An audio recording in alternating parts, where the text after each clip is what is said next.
Hello aspirants, welcome to C S solution. आज के इस लेक्चर में हम बात करेंगे H P S S C का एक और previous year computer paper. And इस पेपर का नाम है जूनियर प्रोग्रामर। एंड पेपर का कोड है 511 511 पेपर कोड है। एंड पेपर का नाम है जूनियर प्रोग्रामर। इस पेपर में भी 120 क्वेश्चन कंप्यूटर के आए थे, जो मैं आप लोगों से डिस्कस करूँगा। और जहाँ जहाँ जरूरत होगी वहाँ पे आप लोगों को मैं समझाऊँगा। वीडियो डिले हो रही है, उसकी वजह यह है कि थोड़ी सी हेल्थ कंडीशन ठीक नहीं है। आजकल थोड़ी तबीयत ठीक नहीं चल रही है, इसलिए वीडियो थोड़ी डिले हो रही है। मैंने सोचा था कि लास्ट के 10-12 दिनों में आपको काफ़ी इंपॉर्टेंट लेक्चर कराऊँ, लेकिन हेल्थ इशू की वजह से मैं वो काम नहीं कर पा रहा हूँ। लेकिन जितना हो पाएगा मैं आप लोगों को इंपॉर्टेंट लेक्चर दूंगा और साथ में पेपर भी कराऊंगा। चलिए आज के पेपर शुरू करते हैं। हमारा पहला क्वेश्चन था abacus was developed by. Abacus was developed by China. ये चाइना में डेवलप हुआ था। और अबैकस क्या है? ये आपका पहला मैकेनिकल कैलकुलेटिंग डिवाइस है। It was the first mechanical calculating device. And इसकी इन्वेंटर कंट्री है चाइना। ये कब आया था? 1602 में। अबैकस, इस ईयर को आप याद रखेंगे। हमारा अगला क्वेश्चन है the first mass produce mechanical calculating device कौन सी थी? अरिथोमीटर। यहाँ बात की गई है first mass produce mechanical calculating device. आपका पहली मैकेनिकल कैलकुलेटिंग डिवाइस कौन सी थी? अबैकस। लेकिन यहाँ पे वर्ड यूज किया गया मास प्रोड्यूस। इसका मतलब होगा अरिथोमीटर। इसका आंसर ए होगा। और ऑप्शन बी में देखा था पास्कलाइन। पास्कलाइन क्या है? पास्कलाइन आपकी पहली मैकेनिकल एडिंग डिवाइस है।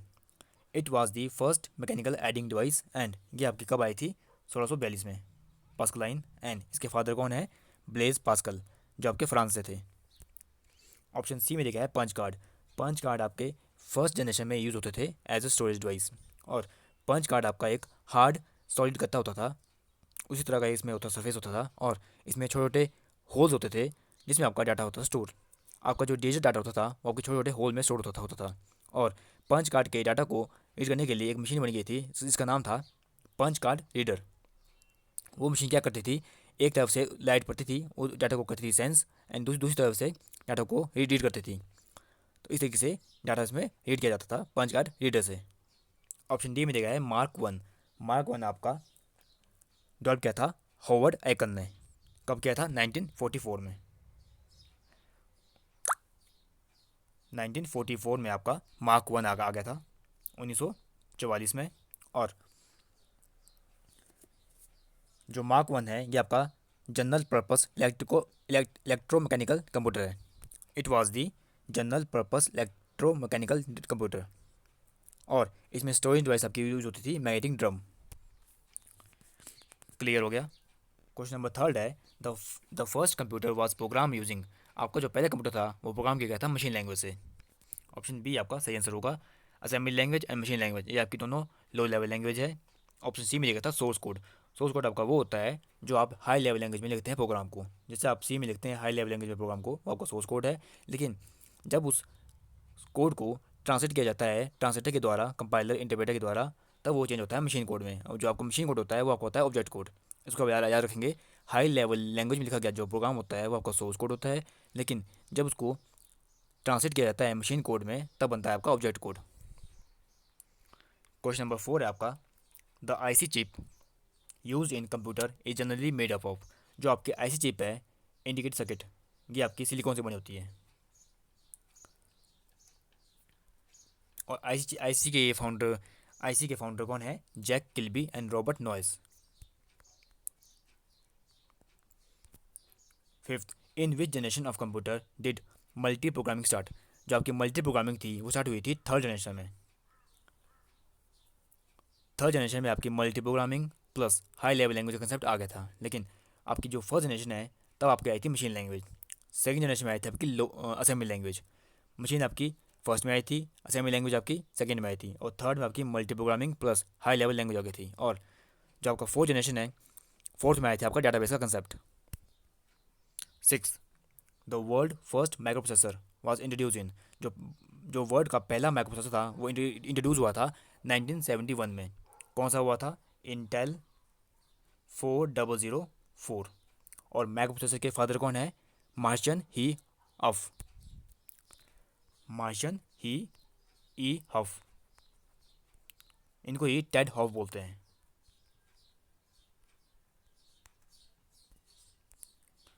अगला क्वेश्चन है 7, a computer intensity problem run on a super computer. इसका सी आंसर होगा सुपर कंप्यूटर आपके हाई प्रोसेसिंग स्पीड कंप्यूटर होते थे और इनका यूज़ होता था साइंटिफिक पर्पज़ के लिए और वेदर फोरकास्टिंग के लिए। अगला क्वेश्चन है an example of embedded system that is scientific calculator. Option A आपका सही आंसर होगा। क्वेश्चन नंबर 9 है the use of computer for business application is attractive by the use of computer for business application is attractive because of its accuracy reliability speed. ये तीनों आपके सही answer होंगे। Option D आपका सही answer होगा all of these. अगला question है the first computer architecture was introduce इन। जब कंप्यूटर का पहला आर्किटेक्चर कब इंट्रोड्यूस हुआ था 1970 में, 1970 में, और इसके फादर कौन है आर्किटेक्चर के? John von Neumann. 11 the main circuit board of the system unit. System unit का जो आपका मेन सर्किट बोर्ड होता है अब वो आपका होता है मदरबोर्ड। इसमें आपके सारे डिवाइसेस कनेक्ट होते हैं, जैसे आपकी रैम हो गई, रोम, हार्ड डिस्क, सारे आपके एक ही जगह पे कनेक्टेड होते हैं, आपस में इंटरलिंक्ड होते हैं। सीपीयू भी आपका मदरबोर्ड में होता है और इसका दूसरा नाम होता है प्रिंटेड सर्किट बोर्ड। मदरबोर्ड को पीसीबी बोलते हैं, printed circuit board. 12 the clock rate of processor is measured in. जो आपके प्रोसेसर की क्लॉक रेट होती है उसको मेजर किया जाता है या तो मेगाहर्ट्ज़ में या गीगाहर्ट्ज़ में, या तो मेगाहर्ट्ज़ में या फिर गीगाहर्ट्ज़ में। 13 क्वेश्चन है fan fan housing is use to purpose of to cooling the CPU. CPU को कूल करने के लिए फैन का यूज़ किया जाता है। ऑप्शन ए आपका सही आंसर होगा। 14 क्वेश्चन है पाइपलाइन प्रोसेसिंग इम्प्लीमेंट। जो आपकी पाइपलाइन प्रोसेसिंग होती है वो इम्प्लीमेंट करती है फैच, डिकोड, एग्जीक्यूट को, तीनों को करती है। फैच का काम है इंस्ट्रक्शन को मेमोरी से फैच करना, एंड डिकोड का काम है उस इंस्ट्रक्शन को समझना, उसकी प्रॉपर फंक्शनलिटी को समझना, उसको डिकोड करना, उसको अंडरस्टैंड करना। एंड लास्ट में होता है एग्जीक्यूशन। जब उसको आपने फैच कर लिया, उसको समझ लिया कि इंस्ट्रक्शन क्या थी, लास्ट में उसको कहेंगे हम एग्जीक्यूट, उसको कहेंगे रन। इसका पूरा प्रोसेस होता है। ये तीनों आपके पाइपलाइन प्रोसेसिंग का पार्ट है। अगला क्वेश्चन है the two phase of executing instruction. Instruction को एग्जीक्यूट करने के दो फेज कौन से हैं? पहला आपका है इंस्ट्रक्शन फैचिंग एंड सेकंड है instruction execution. फैचिंग and execution instruction के लिए। ऑप्शन बी आपका सही आंसर होगा। अगला क्वेश्चन है the micro processor is made up of millions. जो आपके माइक्रो प्रोसेसर होते हैं वो किससे मिलकर बनते हैं? वो बनते हैं ट्रांजिस्टर से मिलकर। Option B it is made up of million of transistor. Transistor को मिला के ही आपका माइक्रो प्रोसेसर बनता है, और माइक्रो प्रोसेसर को ही बोलते हैं सीपीयू, और माइक्रोचिप भी इसको ही बोलते हैं। ऑप्शन ए में था रजिस्टर। रजिस्टर आपकी स्टोरिंग डिवाइस है। रजिस्टर आपके सीपीयू में इनबिल्ट होते हैं। जब भी आप प्रोसेसिंग कर रहे होते हैं तो इंटरमीडिएट में जो आपका डाटा स्टोर होता है आपका रजिस्टर में होता है, और रजिस्टर आपकी हाई स्पीड मेमोरी है। अगर सभी मेमोरी से कंपेयर किया जाए सबसे हाई स्पीड किसकी होती है? रजिस्टर की। ऑप्शन डी में देखा था प्रोग्राम काउंटर। प्रोग्राम काउंटर आपका रजिस्टर का पार्ट है, एंड प्रोग्राम काउंटर का काम क्या है? It store the address of next instruction. जो भी आपकी अगली इंस्ट्रक्शन एग्जीक्यूट होनी है उसके एड्रेस को ये होल्ड करता है। It hold the address of next instruction, that is program counter. 17 में पूछा गया था optical mouse was introduce bye. जो आपका ऑप्टिकल माउस है वो इंट्रोड्यूस किया था माइक्रोसॉफ्ट ने। ऑप्शन ए आपका सही आंसर होगा। 18 light pen is mainly use for.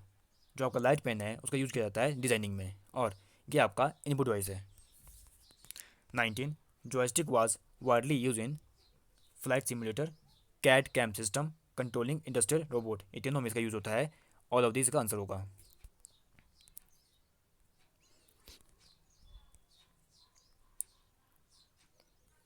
CAD का मतलब होता है computer automated design, and CAM का मतलब होता है कैम कंप्यूटर एडेड मशीन।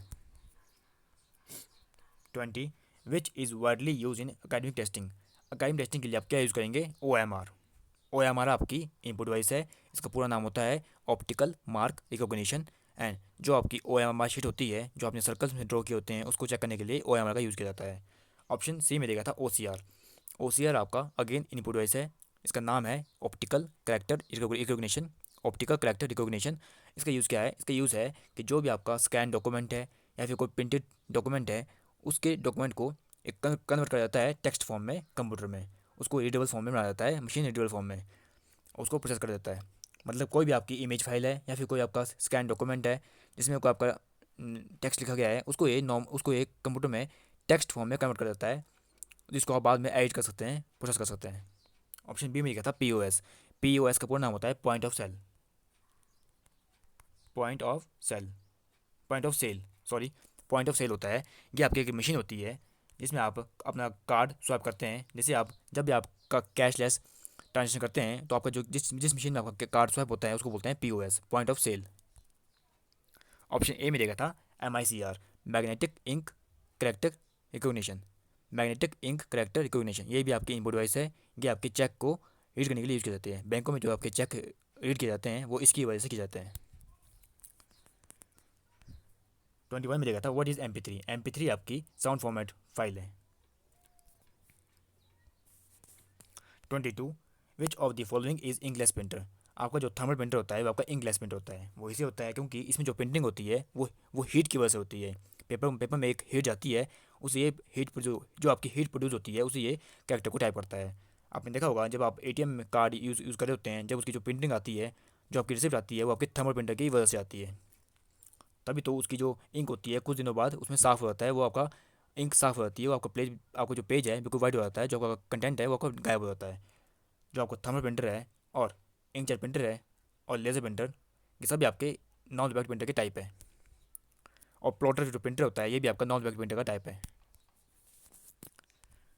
23 पूछा गया था which is graphic output device that plot on paper attach to a flat surface. डेरिडेड इसका आंसर होगा flatbed plotter. Option D आपका सही आंसर होगा। अगला क्वेश्चन है पैरेलल पोर्ट कनेक्ट। जो कि पैरेलल पोर्ट होते हैं वो क्या कनेक्ट करते हैं। मैंने आपको पहले ही बताया था किसी लेक्चर में कि जो पैरेलल पोर्ट होते हैं उसमें एक समय पे मल्टीपल बिट होती है ट्रांसमिट। सीरियल पोर्ट में आपकी एक समय पे एक बिट ट्रांसमिट होती है, लेकिन पैरेलल पोर्ट में एक समय पे मल्टीपल बिट ट्रांसमिट होती है। और ये कनेक्ट करता है आपके प्रिंटर को भी और स्कैनर को भी। बोथ प्रिंटर और स्कैनर आपके पैरेलल पोर्ट से कनेक्ट किए जाते हैं। ऑप्शन डी आपको सही आंसर होगा। लेकिन जो आपका माउस और कीबोर्ड है वो आपके सीरियल पोर्ट से कनेक्ट किए जाते हैं। 25 क्वेश्चन है the smallest unit of storage. Storage की सबसे छोटी इकाई कौन सी है। That is bit. और अगर पूछा जाए सबसे हाईएस्ट यूनिट कौन सी है, that is job byte. Job byte. 26 में पूछा गया था how many types of memory does a computer have. Computer में आपकी दो टाइप की मेमोरी होती है। फर्स्ट प्राइमरी और main memory, and second secondary memory. जो आपकी प्राइमरी और मेन मेमोरी है ये आपकी एक ही मेमोरी होती है जिसको बोलते हैं रैम एंड रोम, इसमें आती है आपकी। और सेकेंडरी मेमोरी आपकी हार्ड डिस्क वगैरह CD वगैरह आ जाती है। इसलिए आपने याद रखना है कि आपकी जो मेमोरी होती है वो दो टाइप की होती है। 27 में पूछा गया था प्रोग्राम स्टोर इन रोम। जो आपके रोम होती है उसमें जो आपका एक प्रोग्राम स्टोर होता है उसको बोलते हैं फर्मवेयर।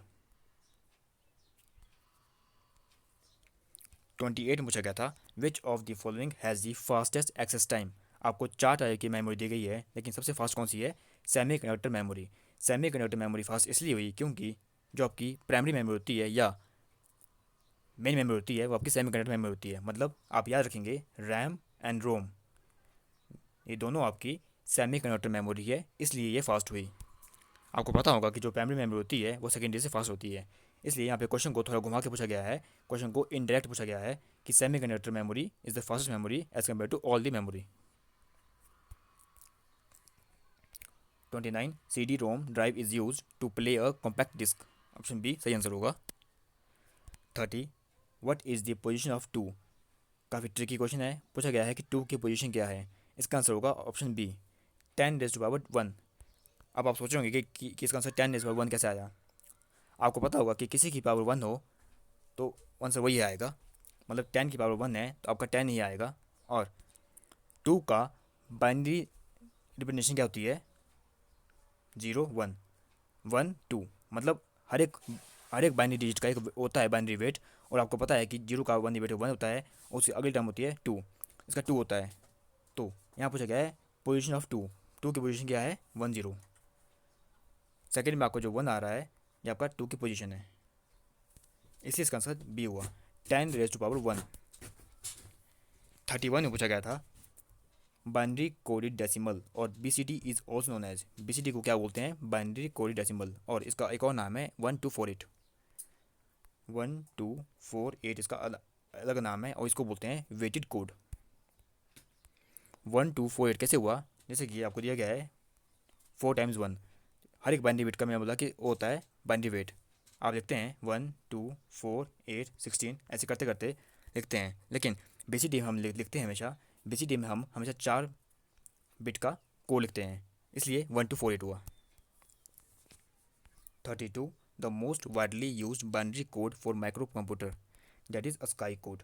अस्काई कोड का पूरा नाम होता है American standard code for information interchange, और ये आपका 7 बिट का कोड होता है। 7 बिट का कोड का मतलब है कि इसमें 0 से लेकर 127 बिट होते हैं, और टोटल इसमें 128 बिट होते हैं। 2 की पावर 7 का मतलब हुआ 128 बिट।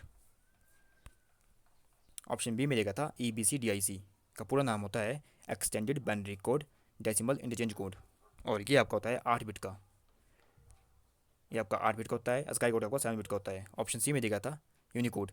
यूनिकोड आपका 8 बिट में भी अवेलेबल है, 16 में भी अवेलेबल है और 32 में अवेलेबल है, मतलब 8 16 32 ये तीनों में आपका यूनिकोड अवेलेबल होता है, 8 16 32। ऑप्शन डी में देखा था CISC। ये आपका कोई कोड नहीं है, ये आपका प्रोसेसर का टाइप है। आपके प्रोसेसर के दो टाइप होते हैं, एक होता है रिस्क, एक होता है सिस्क। सिस्क होता है आपका कॉम्प्लेक्स इंस्ट्रक्शन सेट कंप्यूटर, और रिस्क होता है रिड्यूस इंस्ट्रक्शन सेट कंप्यूटर। 33 में पूछा गया था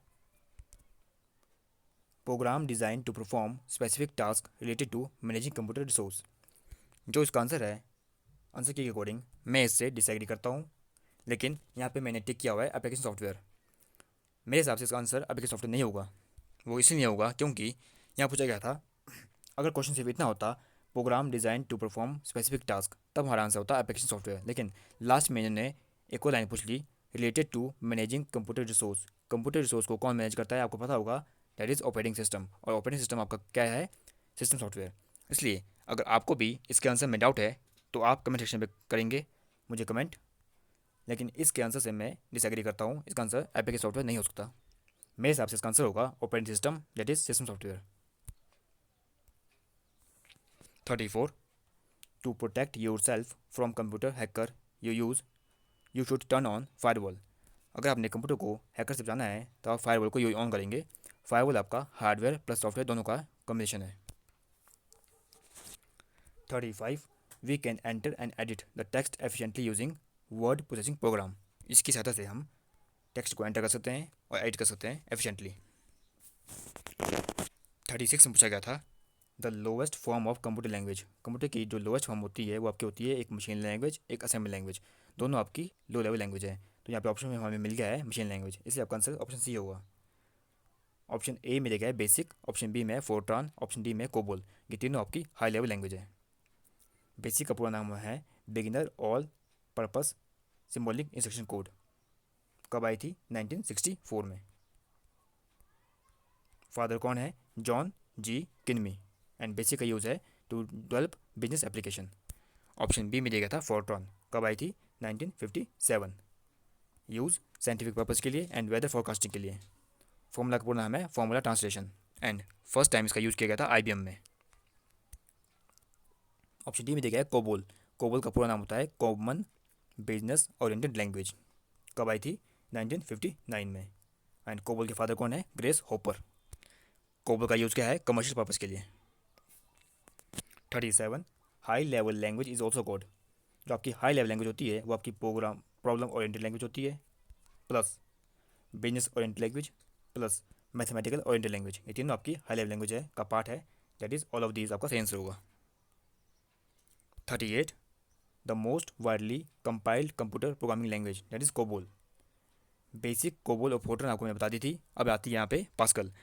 पास्कल आपकी आई थी 1970 में, 1970 में आई थी। और पास्कल का यूज़ क्या था? जब इसको इनिशियली डेवलप किया गया था, इसका यूज़ था स्टूडेंट को स्ट्रक्चर प्रोग्रामिंग सिखाना। मतलब जो आपके स्टूडेंट थे उनको बिगिनर में स्ट्रक्चर प्रोग्रामिंग का कंसेप्ट को सिखाना इसका यूज़ था। और इसका जो फादर है निकलस वर्थ इसके फादर है। किसके? पास्कल के। बेसिक आई थी आपकी 1964 में, 1964। COBOL 1959, Fortran 1957। Sorry for interruption. BASIC 1964, COBOL 1959, Fortran 1957 and Pascal 1970। Clear. 40 Java was introduce by Sun Microsystem company. कब आई थी? 1995 में। और जावा के फादर कौन है? James Gosling. 41 a program written in high level language is refer to as source code. मैंने अभी आपको किसी क्वेश्चन में पिछले क्वेश्चन में बताया था कि हाई लेवल लैंग्वेज जो प्रोग्राम लिखते हैं उसको बोलते हैं सोर्स कोड, और जब वो प्रोग्राम को ट्रांसलेट किया जाता है कंपाइलर और इंटरप्रेटर के द्वारा तब वो चेंज होता है मशीन कोड में, और मशीन कोड को बोलते हैं ऑब्जेक्ट कोड। ऑप्शन सी में देखा है मशीन कोड, असेंबली कोड, आपको मैं बता चुका हूँ। 42 the translator program use in assembly language. Assembly language में जो आपका ट्रांसलेटर यूज होता है वो आपका असेंबलर होता है। मतलब असेंबलर का यूज़ है कि असेंबली लैंग्वेज में लिखे गए प्रोग्राम को चेंज करना किसमें? मशीन कोड में। सेम उसी तरीके से कंपाइलर का काम क्या है? हाई लेवल लैंग्वेज के प्रोग्राम को चेंज करना, ट्रांसलेट करना मशीन लैंग्वेज के कोड में। और इंटरप्रेटर का काम भी यही है, लेकिन कंपाइलर और इंटरप्रेटर में सिर्फ एक डिफरेंस ये है कि कंपाइलर आपका एक ही स्टेप में पूरे प्रोग्राम को ट्रांसलेट करता है, लेकिन इंटरप्रेटर आपका लाइन बाय लाइन इंटरप्रेट करता है। 43 a program that convert a high level language program to a set of instruction that run on computer is called compiler. अभी आपको ने बता दिया था। ऑप्शन बी में दिया गया है डिबगर। डिबगर का काम क्या है? आपके कोड में एरर को फाइंड करना और उस फाइंड करने के बाद उसको रिमूव करना, मतलब to finding the error and to remove the error in a programming, that is debugging. Error को बोलते हैं बग, और उस बग को रिमूव करना दैट इज डिबगिंग। ये आपका डिबगर एक प्रोग्राम होता है। ऑप्शन सी में देखा है एडिटर। एडिटर का यूज़ होता है आपके कोड को लिखने के लिए, जैसे आप नोट पैड यूज़ करते हैं कोडिंग के लिए, वैसे आपका एडिटर का इस तरीके का एक सॉफ्टवेयर होता है। और कंपाइलर, डिबगर, एडिटर ये तीनों आपके किसकी टाइप है? सिस्टम सॉफ्टवेयर के टाइप है। 44 the compiled and linked program are called. जब प्रोग्राम को कंपाइल कर दिया जाए और उसको लिंक कर दिया जाए तो वो बनता है एग्जीक्यूटेबल कोड। और एग्जीक्यूटेबल कोड आपका कहाँ से फैच होता है? सेकेंडरी मेमोरी से मेन मेमोरी में। किसके द्वारा? लोडर के द्वारा। देखिए जिसकी बात की तो उसका क्वेश्चन अगला आ गया। A system program that combine the separately combined module of a program in the form of linking loader. बहुत सारे आपके जितने भी कंपाइल्ड मॉड्यूल होते हैं उसको कंबाइन करके एक सिंगल यूनिट में बनाना और उसको एग्जीक्यूटेबल फॉर्म में बनाना, that is the work of loader. Loader का काम यही है कि जब आपका प्रोग्राम कंपाइल हो गया, वो लिंक हो गया, और उसके बाद वो जब एग्जीक्यूटेबल फाइल बन चुकी है उसको सेकेंडरी मेमोरी से मेन मेमोरी में फैच करना और उसके बाद उसको रन करना, क्योंकि जो भी आपकी प्रोसेसिंग होती है वो आपकी रैम में ही होती है। 46 the primary job of operating system is use the primary job of operating system of computer is use to manage resources. आपके जितने भी होते हैं रिसोर्स उसको मैनेज करना ऑपरेटिंग सिस्टम का काम है। एंड ऑपरेटिंग सिस्टम आपका सिस्टम सॉफ्टवेयर का टाइप है।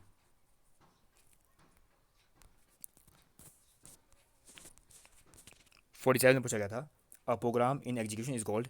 जब भी प्रोग्राम आपका एग्जीक्यूशन होता है उसको बोलते हैं process. 48 remote computing services involve the use of time sharing and batch processing.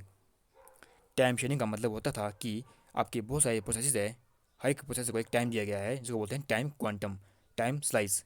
Time sharing, time quantum, time slice तीनों एक ही है। इनका मतलब ये है कि आपके पास अगर 10 प्रोसेस है तो हर एक प्रोसेस को टाइम दिया गया है कि इतने मिली सेकेंड के बाद अगला प्रोसेस आएगा, उसकी एजुकेशन होगी और जो पिछला प्रोसेस है वो वापस चला जाएगा, जिसको बोलते हैं कंटेक्स्ट स्विचिंग। और बैच प्रोसेसिंग का मतलब होता है कि आपके बहुत सारे बैच बनते हैं, जैसे कि आपके पास टोटल 20 प्रोसेस है और हर एक बैच में पाँच पाँच प्रोसेस है। तो पहले आपका बैच वन एग्जीक्यूट होगा, उस बैच वन के बाद ही आपका बैच टू आएगा, मतलब जो आपका लास्ट बैच है उसका नंबर सबसे लास्ट में आएगा। और बैच प्रोसेसिंग में आपका जो सीपीयू है वो आपका आइडल रहता है, मतलब जब तक आपका पूरा बैच कंप्लीट नहीं हो जाता तब तक आपका सेकंड बैच नहीं आएगा। आइडल का मतलब है किसी को आपका फ्री बैठा रहेगा। 49 shell is the exclusive feature of Unix. Shell जो है यूनिक्स की एक्सक्लूसिव फीचर है, और शेल का काम क्या है? शेल आपका यूज़र और कर्नल के बीच का इंटरफेस है। शेल का काम है कि कर्नल की कॉम्प्लेक्सिटी को हाइड करना यूज़र से।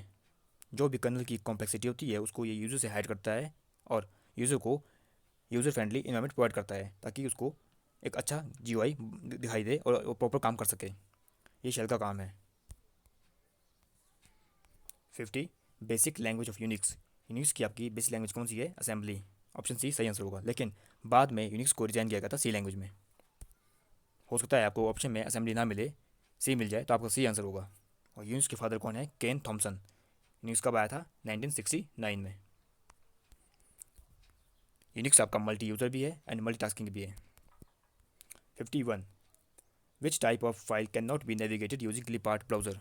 क्लिपआर्ट ब्राउज़र से आप MP3 फाइल को नेविगेट नहीं कर सकते। AVI का पूरा नाम है ऑडियो वीडियो इंटरलीव्ड। BMP का पूरा नाम है बिट मैप पिक्चर। WAV आपका wave form audio file. 52 comic sense MS is example of. ये क्या है? ये आपका फॉन्ट फेस है। जिस तरीके से आपका Times New Roman, Arial, Calibri ये आपके फॉन्ट फेस होते हैं, फ़ॉन्ट के नाम होते हैं, उसी तरीके से आपका कॉमिक सेंस MS भी आपका फ़ॉन्ट का फेस है, फ़ॉन्ट का नाम है। 53 which of the following is a popular DOS based spreadsheet package, that is Lotus 123। और इसकी जो फाइल सेव होती थी .123 से। फाइल इसकी थी एक्सटेंशन, इसकी ये थी .123, इसकी एक्सटेंशन थी फाइल की। 54 Excel document are stored as file called worksheet. 55 which of the following is not a valid data type in Excel. Excel में आपका कौन सा डाटा टाइप वैलिड नहीं है? That is character. नंबर होता है, टेक्स्ट होता है, डेटा टाइम होती है, लेकिन कैरेक्टर नहीं होता। 56 when you enter text in cell in MS Excel it also appear in. जब भी आप सेल में कोई टेक्स्ट एंटर करेंगे या फॉर्मूला एंटर करेंगे तो वो कहाँ अपीयर होगा? फॉर्मूला बार में। लेकिन उस सेल का एड्रेस कहाँ अपीयर होगा? नेम बॉक्स में। ये आपके दो चीज़ याद है, आपके सेल का एड्रेस नेम बॉक्स में होगा, लेकिन उस सेल का कंटेंट फॉर्मूला बार में होगा। 57 for opening and closing the file in MS Excel you can use which bar. ध्यान से देखिए, यहाँ पे पूछा गया है विच बार, नॉट अ टूल बार, इसलिए इसका आंसर हुआ टाइटल बार। अगर टूल बार का ऑप्शन होता तो हम स्टैंडर्ड टूल बार आंसर लगाते, लेकिन यहाँ पूछा गया है आप कौन सा बार यूज़ करेंगे फाइल को ओपन क्लोज करने के लिए, टाइटल बार का यूज़ करेंगे। 58 what does an electronic spreadsheet consist of. आपके स्प्रेडशीट में क्या क्या चीज़ होती है? Rows, column and cell. Rows and column से मिलकर बनता है आपका सेल, इसलिए आपका तीन चीज़ होगी, ऑल ऑफ दीज आपका आंसर होगा। 59 which of the following file format can be added to a PowerPoint show. PPT में आप .jpg भी ऐड कर सकते हैं, .gif, .wav भी, ऑल ऑफ दीज। .jpg आपकी है joint picture, joint photographic expert group, joint photographic expert group इसका फुल नाम है। GIF का नाम क्या है? Graphical intelligent format, graphical intelligent format. And .wav आपकी ऑडियो फाइल है, wave form audio file, WAV का नाम है wave. 60 the Microsoft office button perform all the function of file menu. जो भी ऑप्शन आपके फाइल मेन्यू में होते हैं वही ऑप्शन आपके ऑफिस बटन में होते हैं। ऑप्शन ए आपका बिल्कुल सही आंसर होगा। और इस लेक्चर में हम सिर्फ इतना ही स्टडी करेंगे, 60 क्वेश्चन हमने स्टडी कर लिए हैं। अगले पार्ट में आपको 60 क्वेश्चन मिलेंगे, और due to bad condition of health मैं आपको लेक्चर डिलीवर नहीं कर पा रहा हूँ। मैंने आपको शुरू में बताया था कि थोड़ी हेल्थ इशू चल रहा है, इसलिए इम्पोर्टेंट लेक्चर नहीं आ रहा है, उसके लिए सॉरी। लेकिन जितना टाइम मिलेगा आपको मैं इम्पोर्टेंट लेक्चर दूंगा और साथ में पेपर भी सॉल्व कराऊंगा। और मैंने पूरी कोशिश की है आपको 60 क्वेश्चन जो भी मैंने इस लेक्चर में समझाए हैं आपको, उसमें एडवांस नॉलेज देने की। जैसे कि आपको पता है कि CS सॉल्यूशन आपको हमेशा डिटेल नॉलेज देता है और एडवांस नॉलेज देता है, इसलिए मैंने हर एक क्वेश्चन को समझाया है आपको जहाँ जहाँ पे जरूरत थी। See you soon in next video with remaining part of this paper. Thank you, have a nice day.